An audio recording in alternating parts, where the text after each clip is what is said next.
So, what are your thoughts on all of this? Let me down in the let me down in the comments. Yes, everyone must post something to let me down in the comments. Oh.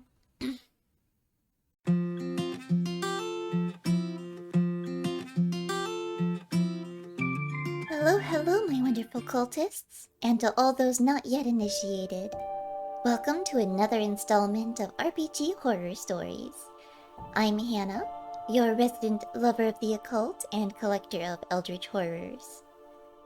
Today we have a story that is more of a laundry list of troubles caused by one particular player, originally posted in hopes that OP might get a better idea of whether this person is a problem player or not. So, let's see if we can help them out. Many thanks to Reddit user Arcadina for allowing me to share your story. Original post linked in the description below. This story is titled, Is This a Problem Player? Opinions Welcome. My friends and I have been running through a homebrew D&D campaign for a little over a year now, and, according to our DM, are about 3/4 of the way through the campaign. Before getting into the story, or rather the list of possible offenses, a quick introduction is needed. There are 6 players: Monk, me, Warlock, DM's brother, Cleric, not too important to the story but tends to side with those who, for a lack of a better term, dislike player in question's actions, Wizard, generally neutral and a great mediator for the party, Bard, player in question's best friend, and Fighter, the player in question, who is technically playing a homebrew class, but we'll just call him Fighter. In addition to us, there is our wonderful DM who has put up with Fighter's behavior the most. Now that introductions are out of the way, let's get on with the list. Apologies for how long this post is. I'm pretty wordy and Fighter has done quite a bit. The first incident I can remember involves Warlock and Fighter. During an encounter on a cliffside, Fighter ended up dangling off the side of the cliff and Warlock, who was above him, offered his hand to help. Fighter refused the hand and ended up climbing up the cliff himself. Later, Warlock ended up in the same situation, and Fighter caught him by the wrist. Warlock, in a moment of petty retaliation and wanting to show off a new teleporting ability, refused the hand. We all laughed as Fighter made a joke about throwing Warlock off the cliff, until he declared that he was, actually, in character, throwing his party member off the cliff. No disdain between players or characters, no tension, just threw him off the cliffside. Keep in mind this would have killed Warlock, and Cleric didn't have the diamond for Revivify. Luckily, Wizard, who is of the Chronergy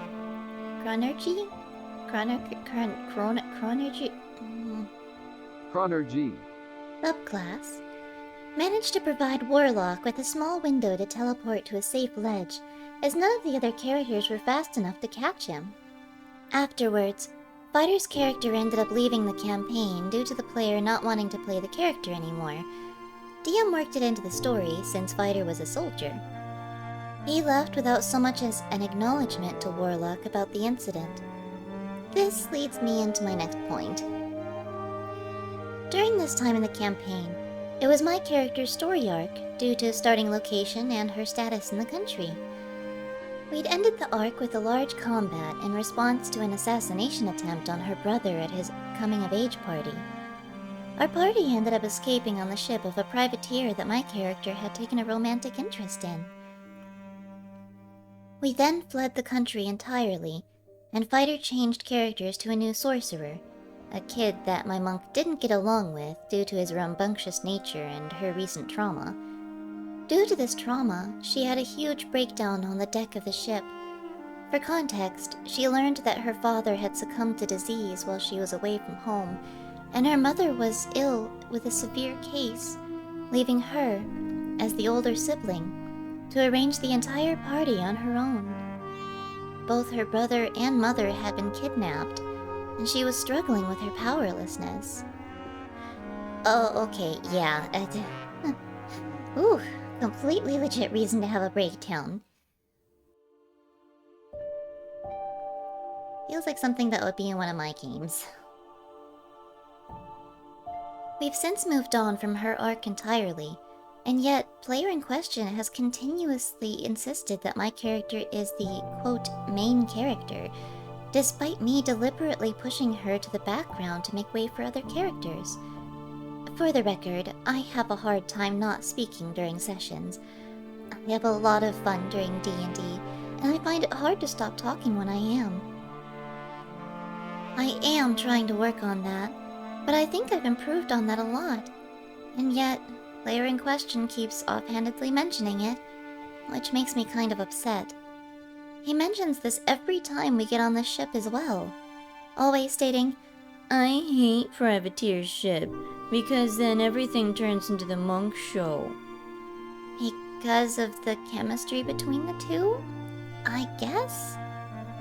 I struggle with a lot of anxiety, and comments like that, especially repeatedly, really make me feel like I'm doing something wrong. Am I just overreacting? I'm not too sure. No, OP, you're not. But I'll get into this more later on, after the story. In fact, you know what? Let's put a pin in the things that I want to cover, cause I have a fair bit to say about some of these. Anyway, on to my next point. This one involving his character draft before Sorcerer. He had already made a character sheet before consulting DM for approval of the concept. The actual build isn't relevant, but DM declined it because the homebrew made no sense in the world. DM tried to make it fit, and it still was extremely out of place. On top of that, it was clearly a joke character in a serious campaign. DM made this explicitly clear before we ever started playing. Despite the constant disapproval, player in question kept trying to shove it down DM's throat, and DM has trouble saying no, so he consulted Warlock and I, since we were closer to him and I have a pretty good rep among the group. We ended up putting the concept to a vote to the rest of the players, excluding DM and player in question. Warlock, Cleric, Wizard, and I all vote against the idea, with Bard being the only one to vote for. Player in question accepts this vote with a lot of venom. He blamed DM and the rest of the party for going behind his back and not talking to him. DM had reached out multiple times, and they had several hours of conversation about it, which generally just made us all feel pretty bad about it. Oh. Okay, yep, pinning this one too. This wasn't the first time he's made us feel awkward or guilty, however.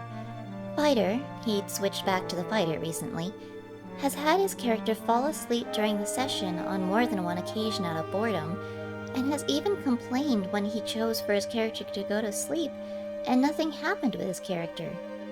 As if DM was supposed to initiate some sort of dream sequence or something. He's constantly complaining about the large combats we get into. Complaining about how he feels like he's watching D&D and not playing it. He also calls every character reference image DM sends when we meet a new NPC edgy. While some characters do look that way, Fighter says this about every character we meet. And when they don't have any black in the picture at all, he says something like, "Oh hey, finally someone who isn't edgy." These remarks have been taking a toll on the DM, and the rest of the players can see it. It's starting to get on everyone's nerves, and it's really put DM down. There's probably more things Fighter has done, but I don't remember them, and this post is getting too long, so I'll end on his most recent incident. This happened last week. He didn't show up to session. No warning, no heads up, nothing. Bard told us beforehand that he'd be missing session that day, so we waited for an hour and a half to start. Ultimately, we cancelled that week. We play on Discord so we could see Fighter online playing video games the entire time. We pinged him in our server multiple times and had 2 of our players message and call him outside of the server. He comes in an hour later while we and a few other friends are talking in another channel, asking what the messages were about.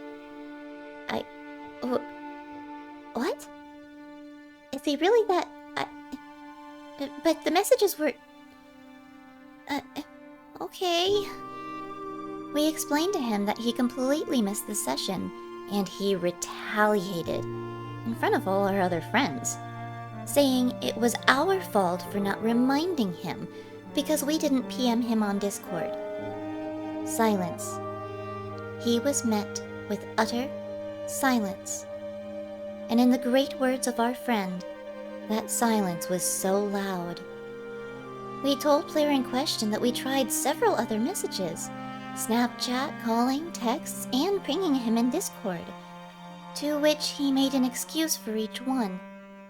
He tried to say that Cleric just messaged him, checked the time of the text to find that he had been messaged an hour ago, and simply said, "Oh well, I always get PMs. You should have just done that." There was no apology, no responsibility, nothing. He just kept blaming us for not PMing him on Discord. Eventually, I promised that we would remember next time, and he left the call. Edit. I was just informed that I forgot another major problem with player in question. He is always mentioning and comparing our game to Pathfinder. This is D&D 5e we're playing, and his subclass is already a homebrew subclass that is found in Pathfinder. Much like most of his other comments, he repeats this every occasion he can. I know this is probably more subtle than most problem players you hear about, but is he a problem player? Or are we just overreacting? Again, apologies for the length of this post. I just had a lot to get through. Thank you to anyone who made it this far in the post. I would much appreciate your opinions on the matter. The end. Okay, this is a lot to cover, so let's get started, shall we? First thumbtack, the cliff scene. Now, throwing someone off a cliff or some other high place can actually be a really funny character moment. It's happened several times with my gaming group, and it's always hilarious. However, in those cases, both players and characters knew that the person being thrown off was able to survive the fall, either because they could fly, or teleport, or just generally wouldn't be killed or seriously injured by the fall. In the case of Fighter here, OP confirmed later on in a comment that none of the characters had known about Warlock's newfound non-standard movement capabilities, or at the very least not Fighter. That, on top of the fact that there was no in-character tension, or out-of-character tension, or reason of any sort, makes me lean toward the idea that that was just being mean for meanness' sake. Now, I could be wrong, and it could just be that Fighter wasn't aware that this wasn't cool. That does happen sometimes. Of course, in that sort of scenario, there's usually an apology that follows up when they're called out for it, which Fighter didn't do. Second thumbtack, main character accusation. This...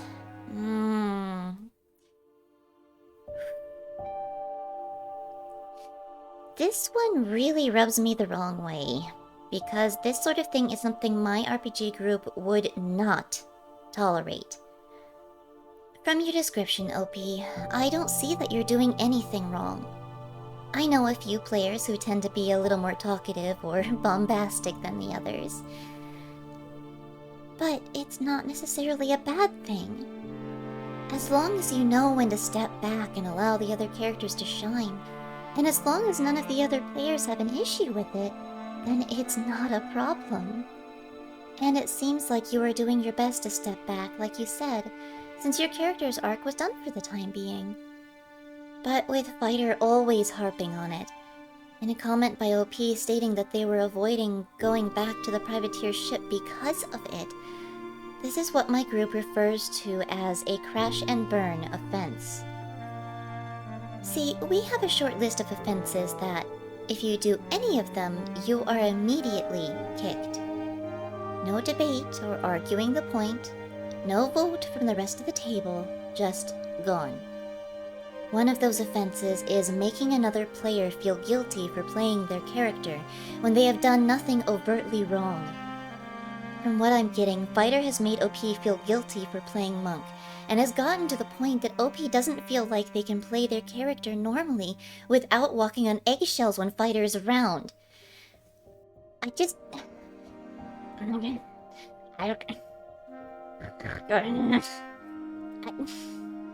need to go feed the Shoggoth.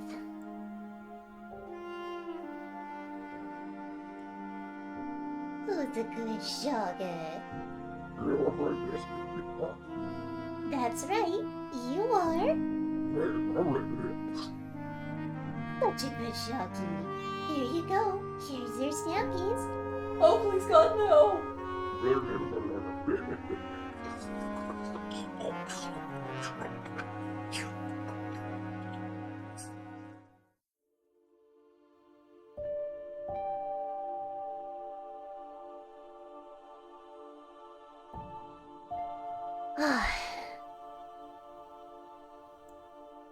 There we go.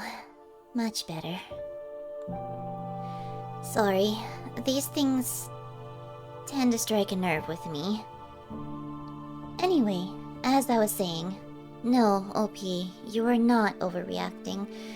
What Fighter is doing here is totally not cool. Third thumbtack, the vote. I don't have as much to say about this one, but with how he reacted to having his character concept denied multiple times by the DM, and then as well as at the table, he just sounds entitled and blame-shifting. It seems to me that making you guys feel bad about it was precisely the reaction Fighter was looking for, though it doesn't sound like he got the result he wanted. Fourth thumbtack, the complaining. So, not only is he making the other players feel bad for how they're playing their characters, he's also making the DM feel bad for how the game is run, as well as for the style and elements the DM put into their plans for the game. This is just flat out rude. If you don't like how a game is run, or if the aesthetic doesn't fit with your preferences, just go find another game that does. There are so many other groups out there with styles that are many and varied, and if you don't want to take the time to go find one of those groups, the least you can do is keep quiet about it unless it's something that truly makes you uncomfortable. Wait a minute. Little regard for others, entitlement, passive-aggressive guilt-tripping, blame-shifting. This is beginning to sound familiar. Fifth thumbtack, missing the session. Here we see even more blame-shifting, as well as passing what should have been their own responsibility onto others. It's like he's trying to make other people feel guilty for his own mistakes. Everyone forgets about his session at least once in their gaming career. Maybe life got in the way, or your emotional spoons ran out, or you just got distracted and lost track of time. It happens. The best thing you can do is just to apologize and do your best to keep track of the game schedule in the future. And I believe this is how most people handle it. Fighter, on the other hand, doubled down, refusing to take responsibility. All of these things combined with Fighter's consistent harping on the fact that this D&D game isn't Pathfinder, and the implied desire for what was possibly dream sequences without just coming out and asking for them, gives me the impression that he was trying to annoy, guilt-trip, and otherwise manipulate the entire table into playing the game he wanted to play. Honestly, my guess is that the comments about OP supposedly being the, quote, main character was just projection on his part. Of him wanting to be the main focus, but not being talkative or outgoing enough to try and claim that position. I've got it! I know what this is now! Self-centered. Entitled. Passive-aggressive. Blaming. Guilt. By your powers combined, I am narcissistic emotional abuse. Yep, that's right. And doing it to the entire table. At the end of the post, OP said that Fighter was a much more subtle problem player than a lot of the others in RPG horror stories. But that doesn't make it better. In fact, it makes it so much worse. Because it's more subtle, it's all the more difficult to call him out on his behavior, or to just kick him from the group. To answer your initial question, OP, yes. This guy is absolutely a problem player, and should be booted from the group, or otherwise avoided in later games. With someone like this, the problems will only get worse, because any attempt to call them on what they're doing will be met with more of the same that we've seen here. And to any other players, or DMs, GMs, storytellers, etc. out there, if you're dealing with someone like this, do not be afraid to confront them. And if they pass the blame and refuse to take responsibility, get rid of them. They will only cause more problems down the line. Goodness.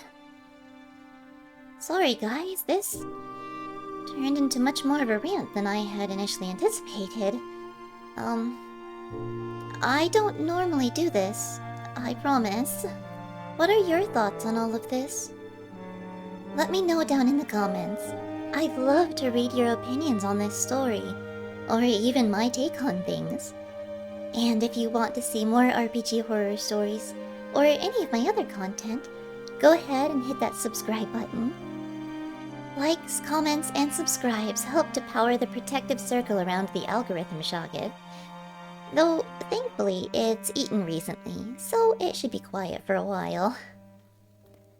Anyway, with the story read and the rant over, it is time to say goodnight. I will see you all next time, my wonderful cultists, when the stars align.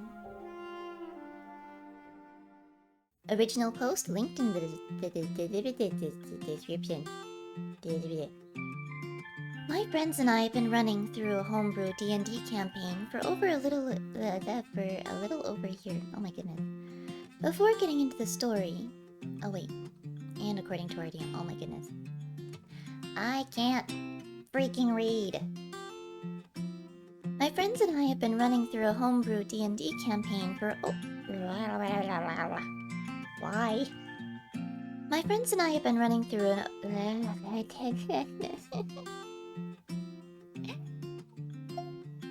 Fighter ended up dangling off the side of the cliff, and a warlock, who was above him, offered his hand for... Fighter ended up dangling...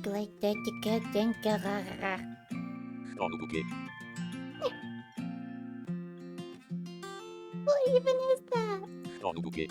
What? Chroner G. There we go, that's better.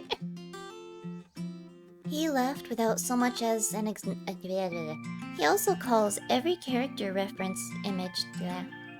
Fifth something... He also calls every character reference image DM sends when we meet. Oh my god, meet a new NPC. And if you don't want to take the time to go find one of those groups... He also calls every character reference... In the case of Fighter here, Okay? Really?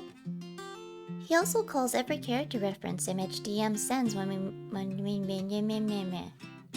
OP confirmed later on in a comment that none of the characters had known about Warlock's newfound non-standard movement. Likes, comments, and... He also calls every character reference in. Why? Why can't I get the? Why can't I read today?